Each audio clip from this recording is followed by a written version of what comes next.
heard in our interviews on soybean diseases, the importance of seed selection.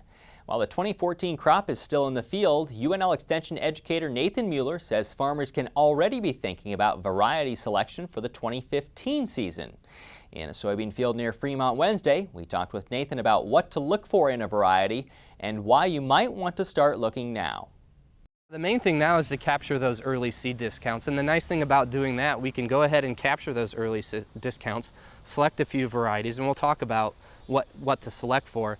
And then once harvest comes out and we actually have yield data to look at, you can make some substitutions. Your seed company is going to be more than willing to keep your business and make some substitutions as long as that variety is available that you want to substitute out. It's not a big deal that you don't have yield data yet. No, because what we can do, we can select, let's say, 2 or 3 varieties for our farm that, historically have done well with the company, or they have their own company data that they're looking at too to help make recommendations for you. They want to see you succeed.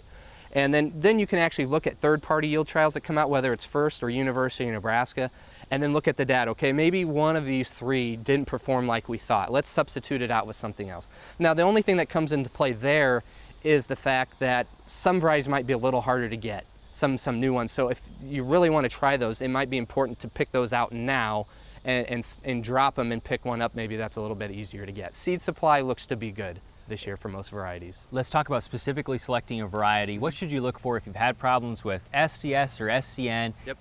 Looking at resistance in those plants. Sure. The main thing to manage SCN and sudden death syndrome is generally variety selection. Now there's some new things coming on the line in terms of seed treatments for both of those. But still, if you have a history of SDS, it's important to make a note what field, what it was 2 years ago, what did you plant for a variety, how did it perform, what was the rating, and go ahead and pick that. If that's your biggest yield limiting factor is a disease or cyst, you want to pick on that. But let's just talk about yield, for example. We know in third-party trials, and these are varieties that companies freely submit, there can be, let's say in first trials or adjacent states where we have a lot of varieties, there can be a 15 bushel difference between the best performing and the worst performing. Try finding any other management practice that can give you up to a 15 bushel swing. Are you going to get that 15 bushel swing? If you were to put all these varieties in a hat and pick out, you're probably not likely going to pick the best and the worst, right? But even if you're middle line, 8 bushels at $10 a bushel, that's $80 an acre.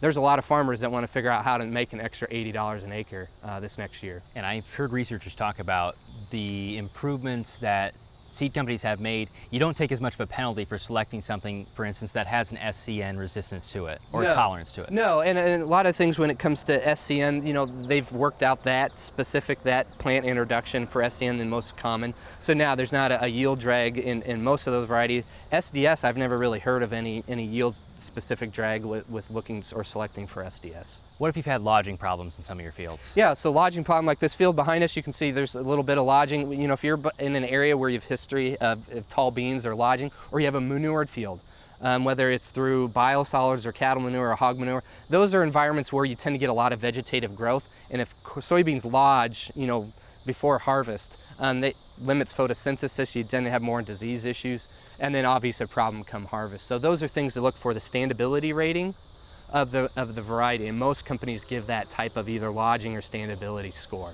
You mentioned earlier that you want to select maybe 2 or 3 varieties. What's the benefit of doing that? Yeah, the main thing is just risk management. So same as corn hybrids, just spreading out your maturity. So if we have, like we did in 2013, a really hot period for maybe a week or 2, that can really catch some maturity. So if you're, let's say, at a 3.4 and you also had a 2.8, kind of the range of maturities in this region, that can make a big difference. And I saw some pretty big yield differences previous when I was working further north, that it made up to a 7 bushel difference based on maturity and when that weather period hit during seed fill. Seems like the bottom line here is that you want producers to take a good look at what they're doing because it matters. Yeah, it really does. Out of any other management factor that we do, it's a routine management decision. We select seed every year, and those are the things that we need to do better at when margins get tight. The things that we do every year, how can we do those things better? And again, if you're looking at an 8 bushel difference and the cost of those 2 varieties is 2 bushel difference in a bag, it's really a no-brainer just to spend more time. Don't spend an hour. Do you need to spend 20 hours? No. But somewhere in the middle. And utilize your resources. Utilize the knowledge of your seed dealer, utilize the knowledge that we have in terms of third-party data and looking at some other considerations in variety selection. We'll link to more resources on soybean selection on the Market Journal website.